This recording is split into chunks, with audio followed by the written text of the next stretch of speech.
From the author of Spinsterella, The Strange and Unusual Romance, and Spellbound, A Darker Shade of Black, comes the legendary Matilda. Pick up the conclusion to the Spinsterella trilogy in paperback and e-readers this Halloween. I took a moment to watch ABC's Inhumans series last Friday, and it's just as bad as everyone says it is online. I thought Marvel Studios was in trouble after seeing the dreadful back six of Luke Cage, Netflix's horrible Iron Fist, that wretched Spider-Man Homecoming at the theater, and Netflix's awful Defender series. However, Inhumans shows me how much worse things are getting at Marvel Studios as related to quality.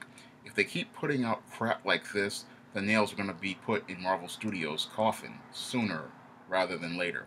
Just like Spider-Man Homecoming, Marvel's Inhumans decided they wanted to make compromises as related to the source material.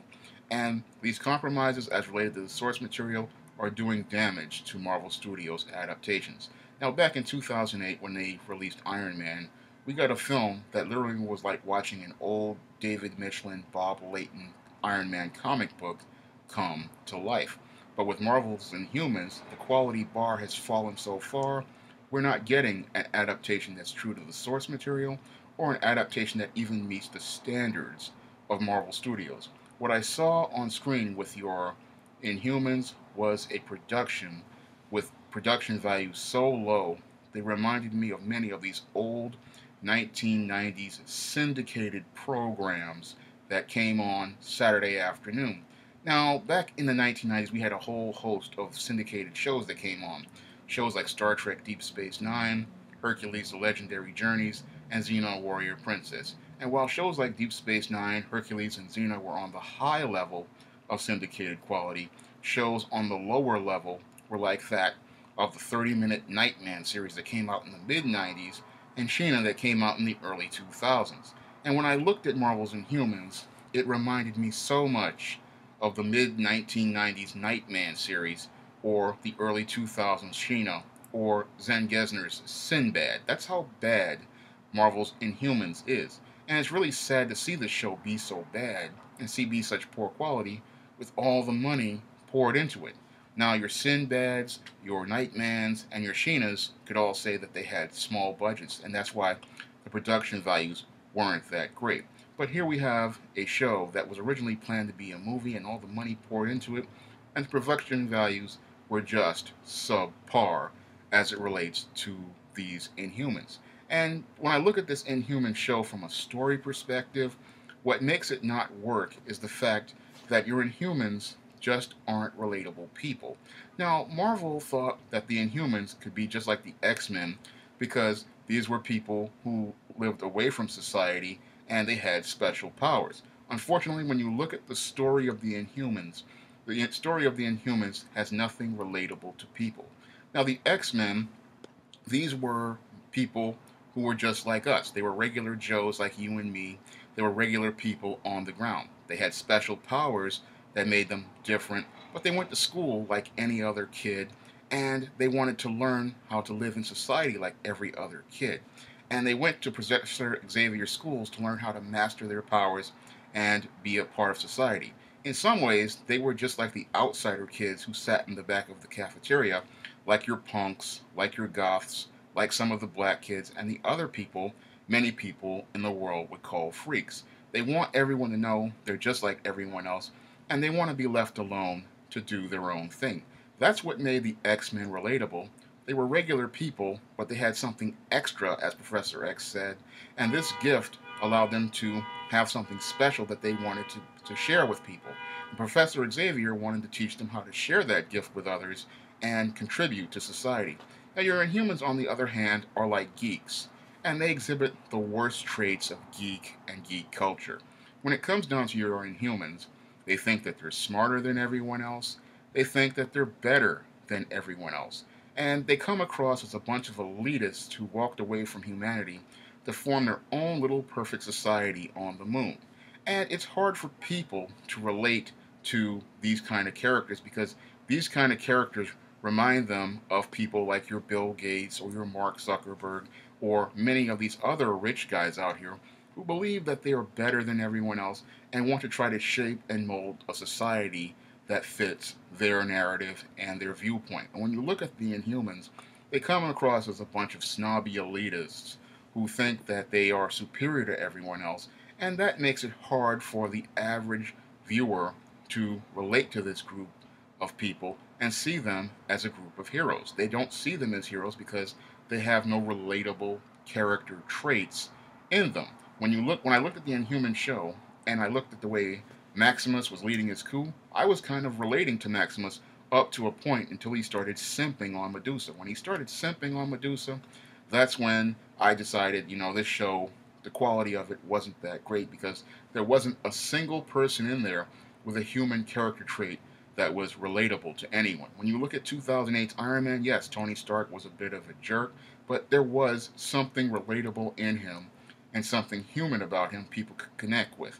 When you look at Steve Rogers in Captain America's The First Avenger, there was something there that was relatable in Steve Rogers in the fact that he wanted to serve his country and he wanted to share with others. And when you look at Tony Stark again, he wanted to defend the world and he wanted to protect the world. There was something in his characterization that was relatable. With these Inhumans, there was not anything there that allowed you to connect with them. And this is why your Inhumans were nothing like the X-Men, because the X-Men, they were just kids, and these were kids with open minds, and they wanted to be a part of society. They wanted to be accepted by society, and they wanted to contribute to society in some sort of way. That's why the X-Men resonate with many people who are outsiders, like goths, like punks, like black people, and like some groups outside in the white community, and people all over the world, because the X-Men remind us of ourselves and the best about ourselves. The Inhumans, on the other hand,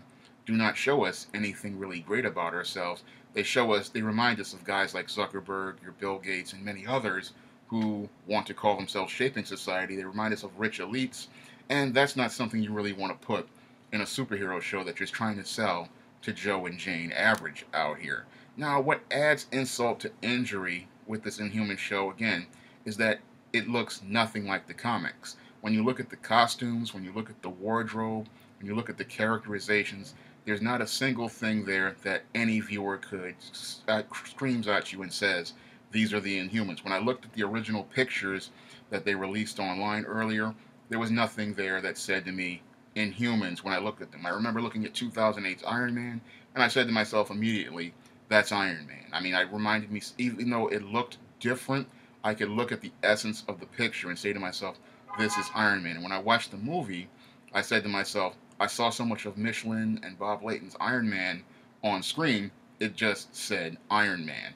But with this Inhuman show, there was nothing there. Again, it looked like a really bad 1990s syndicated TV show like Nightman. And that really was detrimental to this show.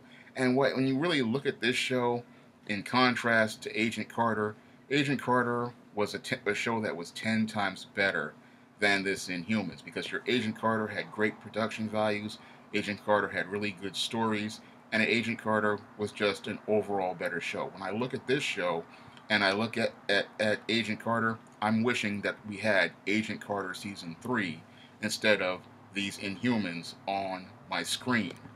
Now, when I look at the story for this Inhumans, it starts with Black Bolt being named king of the Inhumans, and then Maximus leads the coup to overthrow him. And over the course of that 2 hours, as the royal family deals with this coup, we watch Lockjaw teleporting the royal family to different parts of the Hawaiian Islands. And that's supposed to be the story, that everyone is lost and everybody is trying to find each other. And that's what's going to happen over this whole first season. I'm sorry, that's just not enough story, and that story just doesn't have enough substance to really grab a viewer and make them interested in continuing to see it. The story is predictable, the story is by the numbers, and it just does not meet the standard established by Marvel Studios, because I know they can write better than this, because when I look at the first 6 episodes of Luke Cage and I see how high quality the storytelling was on the first 6 episodes of Luke Cage, that's the kind of bar I think that Marvel Studios should have had with this Inhumans. In fact, I believe they should have even raised that bar even higher, because for a Netflix series to have that type of quality writing, and this is broadcast television, I think you should have upped the bar a little higher. When I look at this Inhumans, again, the quality bar has been dropped, and it's been dropped deep into the ground. I mean, when I look again, this show reminded me of Nightman and Sheena in terms of quality. It's just not good enough, and it just doesn't meet the standard established by your Marvel Studios. I mean, I look at it and I say to myself, you canceled Agent Carter for this. Agent Carter blew the doors off this show. And really, Kevin Feige needs to fire the head writer of this show because he screwed up Iron Fist with the terrible writing he put on that show. And he's screwed the Inhumans with this horrible writing he's put on this show. This Inhumans is not even on the level of Greg Berlanti's Arrow, Flash, and Legends of Tomorrow. That's why this guy needs to be fired as a head writer. He just does not meet the standard for Marvel Studios. And what he's placed in this adaptation clearly shows me he's not qualified to adapt Marvel's comics into television shows at all. Now, unlike previous Marvel Studios projects, this Inhumans doesn't feel like a comic book come to life. Again, it feels like a 1990s syndicated superhero show. And when I look at it, the quality just isn't there in this adaptation. I don't feel the heart of a Marvel comic. I don't feel the spirit of a Marvel comic. And I don't feel what it captures a Marvel comic in its essence, like many of these Marvel Studios movies like Iron Man, Captain America, The Avengers, and Avengers Age of Ultron and Captain America Civil War. All of them felt like a Marvel comic come to life. This Inhumans feels like a really bad television show. And what I really did not like about watching this Marvel's Inhumans is the confirmation that the SJW poison that was in Marvel's publishing division is now corrupted Marvel Studios. First, when I was watching Spider-Man Homecoming, I noticed that they tried to shoehorn diversity into many of these Marvel Studios projects, and now they're trying to continue to push that agenda with Marvel's Inhumans. What really made Spider-Man Homecoming extremely difficult to watch was all of this forced diversity that was shoehorned into that film. I mean, when I looked at that Indian Flash Thompson, I did not see a guy who would be able to bully Peter Parker. I saw an Indian guy shoved into a role where he didn't fit. And I looked at Peter's best friend. Yes, he came from Miles Morales in the Ultimate books, but he did not fit organically in the Peter Parker story. Now, if you had the real muscular Flash Thompson as a bully, I could relate to that. If you had Harry Osborn as his friend and they were talking science, I could relate to that because those are elements core to Peter Parker's Spider-Man. When I looked at Spider-Man Homecoming, it looked like they were trying to put a rainbow of diversity, but whenever you try to shoehorn a rainbow of diversity, the irony is you show how racist things truly are. And when I looked at Marvel's Inhumans and its SJW forced diversity, I saw the racism truly on the screen of this show. Now, on this show, your Black Bolt, your Medusa, and your Crystal are white people, and your Gorgon and your Karnak have been changed from their original ethnicities to diversity ethnicities. Your Karnak is now an Asian guy, and that's a racist stereotype because when you have the Asian guy out here talking about he's the smart guy, that's a racist stereotype towards Asians. And the one that offended me the most was Gorgon. Now, you have Gorgon, who's supposed to be black, and your Gorgon is a black guy, and he has hooves. And I look at that and I say to myself, that's racist because you are comparing the black man to an animal. So when I look at Gorgon, I see Marvel's Inhumans promoting the racist stereotype that the black man isn't human and that he has very less humanity than the other characters. So when I look at that attempt at diversity, it really falls apart, especially when you compare that so-called diversity to last year's Agent Carter Season 2. Now, on Agent Carter Season 2, we had a black scientist come on the show, and this black scientist was shown to be just as smart as Howard Stark, and in some ways he was presented as a love interest to Peggy Carter. And when we saw him on the show, he was presented on an equal level to Howard Stark and Peggy Carter. Unfortunately, many racist fanboys didn't like the idea of this black scientist on the show, and a lot of people at ABC from the executive division didn't like the idea of this black scientist being a love interest to your Peggy Carter, like your James Olsen was a love interest to Supergirl, and many of the other black characters on these Berlanti shows in general. So there was an effort to neuter this and emasculate this black scientist in the middle of Agent Carter season 2, and then after that, once the season was over, your Agent Carter was canceled. And what's really sad is that your Agent Carter was set and adapted to the golden age of comics, a period where there was tremendous racism and during the Jim Crow period. And in this golden age show that is set during the golden age of comics, where there was the most racism, the irony is we saw more diversity on Agent Carter than we do in this modern age Inhumans, because during the age of Jim Crow, where the golden age of superheroes was, Marvel had a hero called Whitewash, who was basically a caricaturized minstrel image. But on Agent Carter, we got to see a humanized black man on screen, and that was one of the great moments in comic television history and comic cinematic history, one on the same level of Captain America Civil War, where we saw 3 black superheroes on the same level of Captain America. Now, Agent Carter and Captain America Civil War, those were positive steps for diversity. Those were positive presentations of people of color on screen. What I saw in your Inhumans was SJW diversity, which is nothing more than racism repackaged and breathes new life into old stereotypes. When I watched the Inhumans, I was deeply offended by the presentation of Gorgon, and I was deeply offended by the presentation of Karnak, because both characters were not true to themselves, and they were shoehorned forced diversity that was meant to make things look like these characters weren't racist, but ironically show the world how racist they actually are, and how insecure the producers are, and how uncomfortable they are regarding people of color, like black people, and like Asian people.